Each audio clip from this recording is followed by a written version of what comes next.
ओम नमो नारायण वेद वेदांत वेद्या वंद्या ही परमवंद्या स्वस्विद्या श्री गणेशा आता वंदू सरस्वती जी चित्त चैतन्य चित्त शक्ती जी स्फूर्ती अमूर्त मूर्ती स्वरूपजीची आता वंदू सद्गुरु जो स्वानंद बोध वज्र पंजरू ज्या चिन्ह हा संसारू होय सुख कर्तव्योपाय जेने मस्तकी ठेविता हातू अहंभाव होय घातू स्वहंभाव होय प्राप्तू अद्वैतानंदू कुंडली कवरदे हरिविठ्ठल श्री ज्ञानदेव तुकाराम पंढरीनाथ भगवान की जय गोपाल कृष्ण भगवान की जय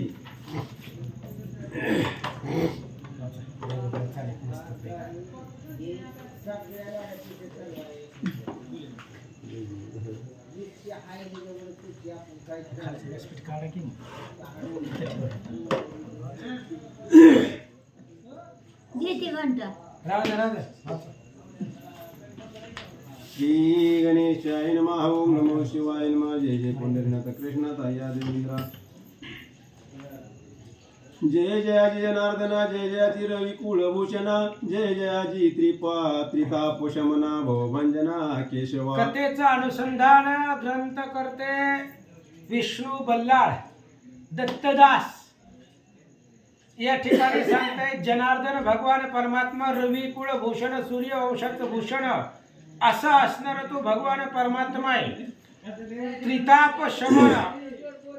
त्रितापाचं शमन करणारा आणि सर्वांना या भवरूपी सागरामधून सोडवणारा तुम्ही भगवंता उन्मत्त जो का रावण ज्याने दुःख दिले देवा लागून तयाचा संवार करून भक्तजन सांभाळली भगवंता काय केलं उन्मत्त असणाऱ्या राजा रावणाला मारलं ज्या राजा रावणाने सगळ्यांना दुःख दिलेलं आहे अशा राजा रावणाचा संवार तुम्ही केला आणि भक्तजनाचा सांभाळ करणारे असे तुम्ही भगवंत आहात तू सकळाशी एक निष्काम आणि निष्कलंक तुझ्या चरण कमळे मस्तक वाहिला देख श्रीहरी आणि भगवंत तुम्ही काय केलेलं आहे असं असणारा मत्स्य कुर्म अशा प्रकारचे 10 अवतार आहे दश अवतार तुम्ही धारण केले तो श्रीराम तुमचा अवतार आहे पुढे कृष्ण अवतार आहे आणि ते कृष्ण अवतार सुद्धा तुमचा 8वा आहे असं सांगतात धरिले मत्स्य कुर्मादि अवतार तो श्रीराम निर्धार पुढे कृष्ण अवतार साचार 8वा परात पर तुची होसी आणि भगवान परमात्मा तुम्ही काय केलेलं आहे हो सगुण रूप धारण केलेला युगा युगा प्रति रामा अवतारसी मेघश्यामा झाडा करीसी आधर्मा पुरुषोत्तमा श्रीपते ऐसा तू युगान योगी धर्म संस्थापने लागी सगुण रूप सवेग घेऊनी जगी अवतरलासी आणि भगवान परमात्मा असा असणारा तू युगान युगाप्रती अवतार घेतो धर्म संस्थापना करतो सगुण स्वरूप धारण करतो आणि या जगामध्ये येऊन दुष्टांना मारतो असं तुझं काम आहे लीला दाखवावी भक्त जना म्हणून आलासी साकारपणा नारदाजी घेऊनी विना गाती गुण अगाध पै भगवंता तुम्ही काय केलेलं आहे अशा प्रकारचे साकार सुगुण स्वरूप धारण केलेलं आहे आणि तुमच्या गुणाचं वर्णन अनेक प्रकारे नारदादी तुंबरादी तुमचं गुणाचं वर्णन करतात अशा प्रकारे भक्ताला लीला कौतुक दाखवणारे तुम्ही भगवंत महाराज सांगता तुझा जो का परेक सुरेख तोची सांगे कथानक मने वाचायना ऐक कधी तो सकळी कमी तुझ लागे तुझा जो का पर्यंक सुरेख पर्यंक म्हणजे पलंग तुझा असणारा पलंग शेष आणि तो शेष वत्सयन ब्राह्मणाला वत्सयन ऋषीला पाताळाच्या ठिकाणी रामचरित्राची कथा सांगतोय तेच दत्तदास तुम्हा आम्हाला सांगतात ऐका सप्तमाध्यायाच्या अंती जाण रावण उत्पत्ती रामा लागून ऋषीवर केली कथन पुढे निरूपण ऐकता आणि आता 7वा अध्याय संपला आपण कालच्या अध्यायामध्ये काय ऐकलं रावण कुंभकर्णाची जन्मकथा आणि त्यांनी रावण कुंभकर्णाने तप केलं वरदान मिळवलं कुबेराचं राज्य लंकानगर ताब्यात घेतलं, देव लोक सगळे भगवान श्री विष्णूकडे गेले. ही कथा पाठीमाग ऐकले. अगस्ती मुखे निर्धारी श्रवण करिता अयोध्या विहारी, ब्राह्मण मारिला दशकंठधारी म्हणून अंतरी गैवरला. हो? आता इतकी वेळ काय झालं? अगस्ती मुखे निर्धारी श्रवण करिता अयोध्या विहारी, ब्राह्मण मारिला दशकंठधारी म्हणून अंतरी गैवरला. आणि मग अशा प्रकारे कथेचं अनुसंधान आहे. अगस्ती ऋषींच्या मुखातून भगवान श्रीरामचंद्रांनी श्रवण केलेली कथा आहे. ब्राह्मण मारिला. रावण कोण होता? ब्रह्मवंशाच्या कुळातला होता.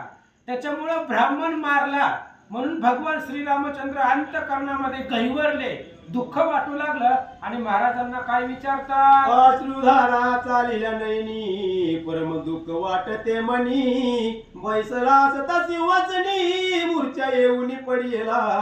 आणि रावण कुंभकर्णाची जन्मकथा अगस्ती ऋषींनी सांगितल्यावर मग रामाला माहित झालं हे की ब्रह्मकुळामधला आहे, ब्रह्मदेवाच्या वंशातला आहे. आणि आपण ब्रह्मदेवाचे जे काही वंशातले आहेत अशा लोकांना मारलेला आहे, राक्षसांना मारलेला आहे.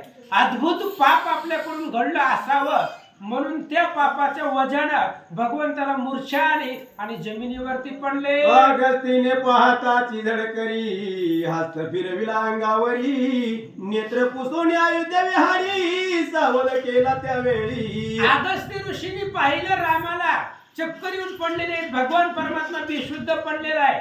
अगस्ती ऋषींनी आपला हात रामचंद्राच्या मुखावरनं फिरवला आणि रामचंद्राला सावध केलं. काय म्हणतात? मने रामा तुझ लागून शोकाचे काय असे कारण, तो दैत्य कुळ निर्दाळून सर्व लागून सुखी केले. आणि त्यावेळेस अगस्त्य ऋषी रामचंद्राला बोलतायत, रामा तुम्हाला दुःख करण्याचं काय कारण आहे?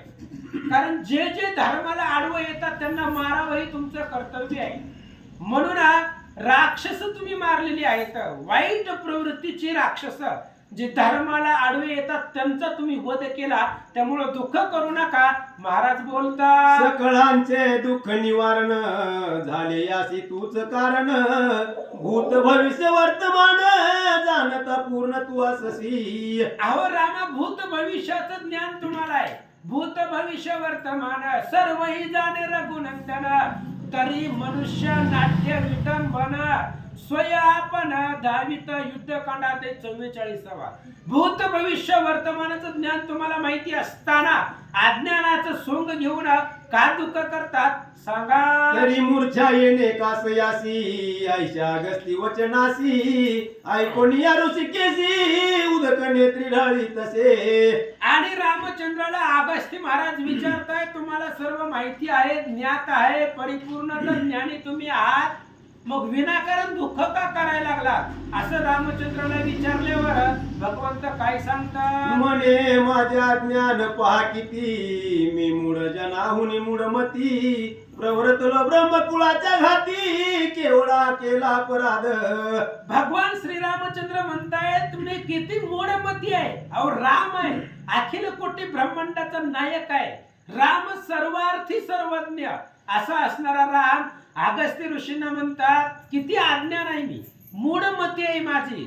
अहो ब्राह्मण जगताला वंदनीय आहे असे असणाऱ्या ब्रह्मकुळाचा वध माझ्याकडून घडला. रामचंद्र बोलतात, मज जाणोनी पाप निधी, क्षिती ठाव न देई कधी, कोटूनी झाली मजला बुद्धी, राक्षस वदिने नव्हे. आणि रामचंद्र सांगतायत मला ही दुर्बुद्धी आठवलीच कुठून, मला पृथ्वी सुद्धा ठाऊ देणार नाही. अहो राम आहे तो त्रैलोक्याचा राजा आहे, त्रैलोक्य स्वामी श्री रघुनाथ. आणि तो राम बोलू लागलेला आहे माझ्याकडून एवढं पाप झालंय की मला पृथ्वी सुद्धा ठाऊ देणार नाही, अशी माझ्याकडून पाप घडलेला आहे. ही दुर्बुद्धी मला कुठून आठवली असं भगवंत बोलतात. तो वेदशास्त्र जाणता, ऐसा सोनी ललने करिता, वध केला ही महामूर्खता, म्हणलं ज्ञाता मज कोणी. आणि रामचंद्र विचारताय अगस्ती महाराज मला ज्ञानी कोण म्हणेल? कोण मला ज्ञानी म्हणणार आहे सांगा हो. बायकोसाठी ब्रह्मकुळाचा घात मी केला. एका स्त्रीला बायकोला सोडवण्यासाठी, तिच्या इच्छेसाठी, तिच्या आशेसाठी ब्रह्मकुळाचा घात माझ्याकडून घडला. मग मला ज्ञानी कोण म्हणील सांगा. आमचा पूर्वज इक्वाक्षुराय त्याने ब्राह्मण रक्षणी झिजविला काय.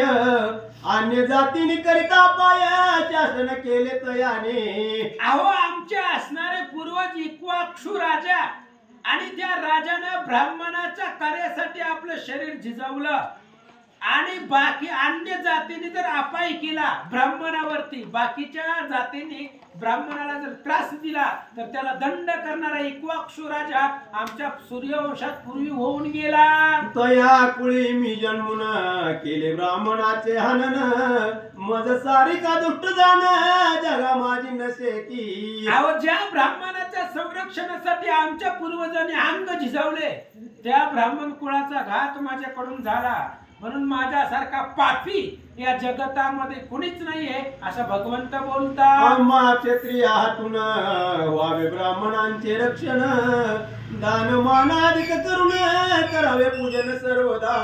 अहो आमचं क्षत्रियाचं कर्तव्य आहे, सूर्यवंशातली प्रत्येक राजाचं कर्तव्य आहे ब्राह्मणाचा मान रक्षण करणं, ब्राह्मणाच्या शब्दाचं उल्लंघन न करणं. आणि मी तर त्या ब्राह्मण कुळालाच मारलेला आहे असं रामचंद्र बोलतात. आईसा क्षत्रिय धर्मासोनी ब्रह्मकुळ छेदिले म्या जाऊनी. तेव्हा कुंभी पाकाडी कवण्यास्थानी नरक लागून जाणे लागे. अहो अगस्ती महाराज मी ते असणाऱ्या ब्राह्मण कुळाचा वध माझ्याकडून झालेला आहे. त्यामुळं मला कुंभी पाक म्हणजे नरक आणि त्या नरकामध्येच जावं लागणार आहे. दुसरा पर्यायच माझ्यापाशी नाहीये असं भगवंत महाराजांना बोलतात. पर्यायसिया पापाचे निरसन दान अथवा तीर्थाटन. तप किंवा व्रते करुण न होय जाण कदापि. मग अशा पापाचं निरसन कशाने होणार आहे. दान, तीर्थाटन, तपश्चर्या हे जर केलं, एवढ्यामधलं जर एखादं कार्य केलं तर अशा ब्रह्मघाती पापामधून माझी मुक्तता होईल, सोडवणूक होईल असं भगवंत बोलतात. इंद्रासी ब्रह्महत्या घडली ती पृथ्वीवरी वाढली. तरी अजून पाठी लागली पिढा टळली नसेची. इंद्राला ब्रह्महत्या घडलेली आहे.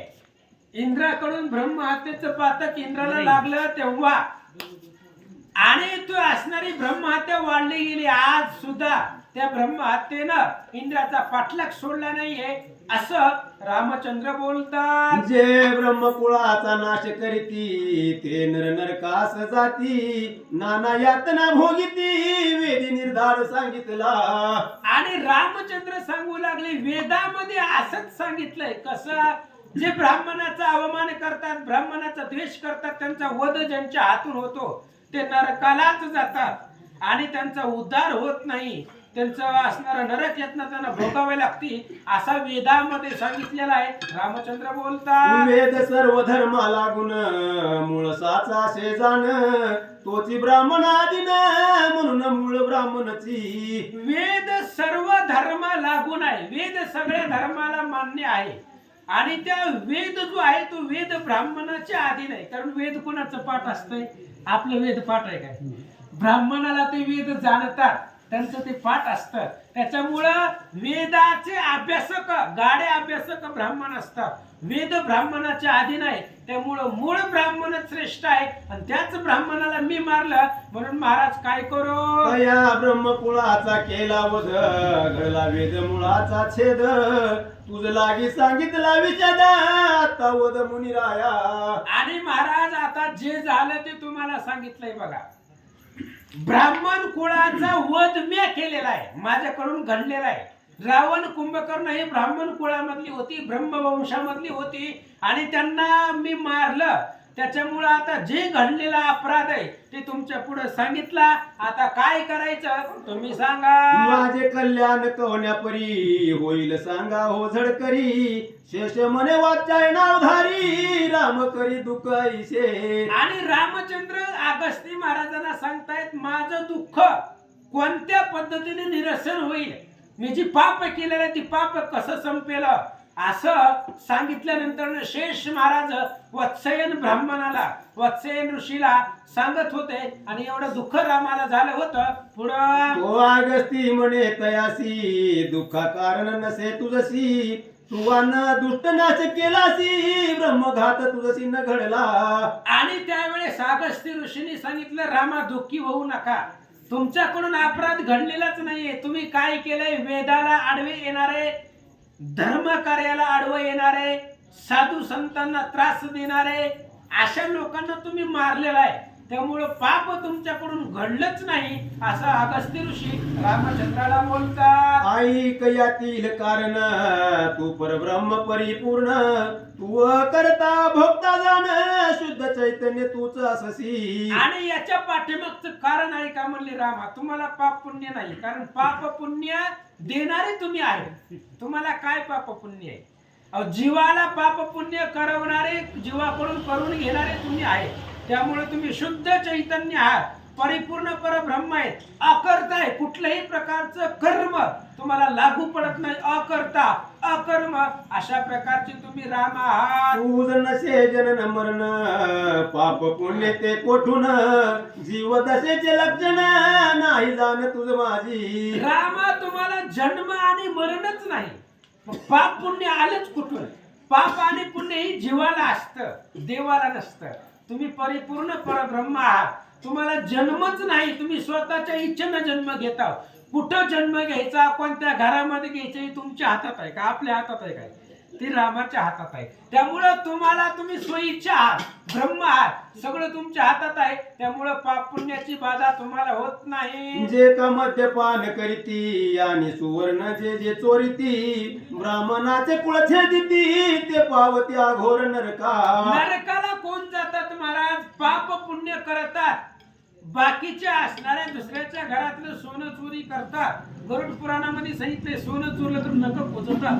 अशा प्रकारचं असणारं पाप आहे आणि ते पाप तुम्हाला नाहीच जात. तुम्ही परिपूर्ण परब्रह्म आहे, ते लोक नरकाला जातात असं भगवंत. आईचे जरी पापी बहुत तरी तव नामे तरले त्वरित कवन मनसी तरी तुझ प्रता त्यातील एक विनोद तो. आणि रामा बर असे जरी पापी असली लोक तरी तुझ्या नावानं तरतात, नामानं त्यांचा उद्धारच होतो. नामे कुळ गोत्र वर्जियेले, नाव जर घेतलं तर यम त्याचा असणारा त्याच्याकडे पाहत नाही. म्हणून त्या असणाऱ्या नामानं त्या लोकांचा उद्धार झालेला आहे. आता कोणाकोणाचा झाला एकच उदाहरण देतो, ऐका. पहा पहा तो वाल्या कोळी तुझ्या उलट नामाच्या समेळी असंख्य ब्रह्महत्या टाळी कीर्ती गाजली तयाची. अहो रामा बाकीच्यांचं सोडून द्या, वाल्या कोळी जो वाल्या कोळी होता किती पाप केली होती त्यानं, आणि त्यांना एकच महात्मा भेटला नारद महर्षी. त्याला राम म्हणता येत नव्हतं, मारा मारा म्हणत होतं. आणि मरा मरा म्हणण्याच्या अक्षरातून राम तयार झाला आणि त्या राम अक्षराने त्याची असंख्य पाप संपली असं सांगतात. तरी तुझला कोटुनी दुरित हा रावण नव्हे दैत्य वैकुंठा माझी होत असती सेवक निश्चित तुझाची. अहो भगवंत हे रावण दैत्य नव्हताच, तुमचा असणारा सेवक आहे. जय विजय तो द्वारपाळ आहे आणि तुमचा असणारा सेवक वैकुंठामध्ये होता, तो तुम्हाला सगळं माहिती आहे असं अगस्ती ऋषी बोलतात. जय विजय नामाभिधान सनत कुमार शापे करून दशानन घट करण लेखितीसी दैत्य योनी. आणि सनत कुमारांचा शाप त्या जय विजयाचा द्वारपाळाला झाला. ते वैकुंठातले द्वारपाळ आहे आणि त्यांना सनत कुमार ऋषींनी शाप दिला होता, 3 जन्म दैत्य योनीमध्ये घ्यावे लागतील. म्हणून त्यांनी असणारा रावण कुंभकर्ण या नावानं पृथ्वी तलावरती जन्म घेतला. तुम्ही मारले, पुन्हा ते वैकुंठाला तुमचे द्वारपाळ म्हणून राहिले असं अगस्ती ऋषी सांगतात. त्यांच्या उद्धारा लागून अवतार तो केला धारण पुढे त्यांचा वध करून दर्शन देऊनी मुक्त केले. आणि ते असणारे जय विजयाला त्या रावण कुंभकर्णाला मारलं आणि मारल्याबरोबर त्यांचा असणारा उद्धार तुम्ही केला. कसा उद्धार केला? दर्शनानं. रावण अंतीच्या वेळेला रामचंद्राचं स्वरूप त्याला भासलं होतं. आतापर्यंत रावण समोर होता पण रावणाला कळला नाही. कळला का? पण ज्या वेळेस त्याचा अहंकार संपला त्यावेळेस मग सगळीकडे राम दिसू लागला, चराचरामध्ये राम दिसू लागला. वाचा. तरी काही शोक न करावा अगस्ती म्हणे गार माधवा जैसा पूर्वीला होता ठेवा तैसा पावला परस्परे. आणि अशा पद्धतीने रामा तुम्ही ते असणाऱ्या त्याला मारलं गेलं, पण जसं पूर्वीचा होता जय विजय ते पुन्हा त्या पदाला जाऊन पोहोचले. तुम्ही मारलं, त्यांचा उद्धार केलेला आहे, त्यांचं वाईट नाही केलं, त्यांचं कल्याणच केलेलं आहे असं अगस्ती ऋषी रामाला पटवून देतात. ऐसे ऋषीश्वर बोलता पद्मपत्राक्ष म्हणे ऐकाता द्विविध पापाचे सर्वता ज्ञाता ज्ञात निश्चयसी. आणि अशा प्रकारे अगस्ती ऋषी बोलत असताना रामचंद्राने बोलायला सुरुवात केली. म्हणले महाराज ऐका, अजून एक माझ्या मनामध्ये शंका आहे, ती तुम्हाला शंका सांगतो. कोणती? ते समजून जे पाप घडे ते भोगिल्या विन कैसे झडे नकळत जे कातुडे ते पश्चातापे जाईल सर्वथा. रामचंद्राने सांगितलं दोन पाप माणसाच्या हातून घडतात. जी पाप माहीत आपण करतोय हे माहीत असताना जी पाप करतो ती भोगल्याशिवाय सुटत नाही. जाणून बुजून केलेलं पाप भोगावंच लागतंय. आणि न कळत घडलेलं पाप, चुकून झालेलं पाप ते प्रायश्चित्तानं संपलं जातं. आपल्याला प्रायश्चित्त जरी झालं बाबा आपल्या करायला नाही पाहिजे होतं, आपल्याकडून घडलं असं जर पाप आपल्या नंतर प्रायश्चित्त झालं की ती पाप संपलं जातं. पण जे जाणून बुजून केलेलं पाप आहे ते पाप भोगावंच लागतं असं रामचंद्र सांगतात. ऐसा शास्त्र निश्चय आहे मजला ब्रह्म हत्या घडली पाहे जाणत कोणी म्हणून सोडी जडती राही सर्वदा. रामचंद्राने सांगितलं हे ब्रह्म हत्येचं पातक आहे आणि माहीत असून केलेलं पाप आहे. जाणून बुजून केलेलं पाप संपतच नाही, ते फिटतच नाही. नकळत झालेलं पाप संपत, पण हे असणारा ब्रह्म हत्येचं पाप लागलेलं आहे. मग ते आता भोगल्याशिवाय संपणार नाहीये असं अगस्ती ऋषीला भगवंत बोलतात. तरी दुरितांचे होय दहन कैसे सांग मज लागून व्रत तपदान आदी करुण यज्ञ साधन कोणते ते. मग आता महाराज हे असणाऱ्या पापाचं निरसन कसं व्हायचं सांगा. दुरित म्हणजे पाप. हे जे ब्रह्म हत्येचं पाप घडलेलं आहे त्या पापाचं निरसन कसं होणार? त्याच्यामध्ये काय योग याग यज्ञ तप तपश्चर्या काय साधन करावं लागेल सांगा. शेष म्हणे ऋषीश्वरासी रामाचे भाषण ऐकता तयासी सांगता झाला अगस्ती ऋषी ब्रह्महत्या नाशाशी ऐकता. आणि शेष महाराज वत्सयन ऋषीला पाताळाच्या ठिकाणी सांगतायत. ही ग्रंथ जे आहे ती पाताळ खंडामध्ये व्यास महाराजांनी वर्णन केलेला ग्रंथ आहे. शेष महाराजांनी वत्सयन ऋषीला ही सांगितलेली कथा आहे आणि तीच कथा ग्रंथ करते दत्तदास आम्हाला प्राकृत भाषेमध्ये सांगतायत. शेष महाराजांनी सांगितलं वत्सयन ऋषीला. असं रामचंद्राने विचारल्यावर अगस्ती ऋषीने काय सांगितलं? म्हणे उपाय सांगतो तुझ लागी ज्याने संपूर्ण अघना सेवेगी अश्वमेध यज्ञ करिता जगी होशील सुभागी धन्य तू. आणि मग अगस्ती ऋषीने सांगितलं रामा, जर तुम्हाला वाटतंय तुमच्याकडून पाप घडलेला आहे, आता आम्हाला तर वाटत नाही कारण तू ब्रह्म आहे, पण तुम्हाला वाटायले की माझ्याकडून पाप घडलेला आहे, मग त्या पापाचं निरसन करण्यासाठी अश्वमेध यज्ञच करावा लागेल.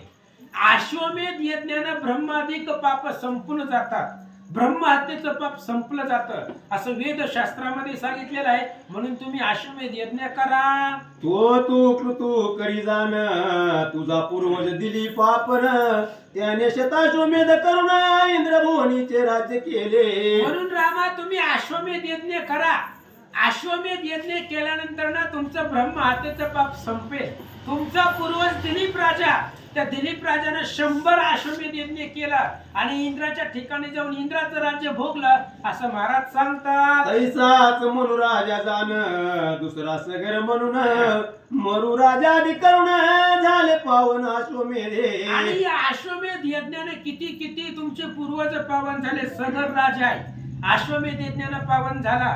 पुन्हा त्या ठिकाणी असणारा दुसरा मरू राजा आहे, मनु राजा आहे. अशा प्रकारचे सगळे राजे अश्वमेध यज्ञाने तरुण गेले असं महाराज सांगतात. ते यज्ञ करिता जाण सर्व पावले स्वर्ग स्थान तो तू करणे आज आपण होय निवारण दुरितांचे. म्हणून रामा तुम्ही अश्वमेध यज्ञ करा.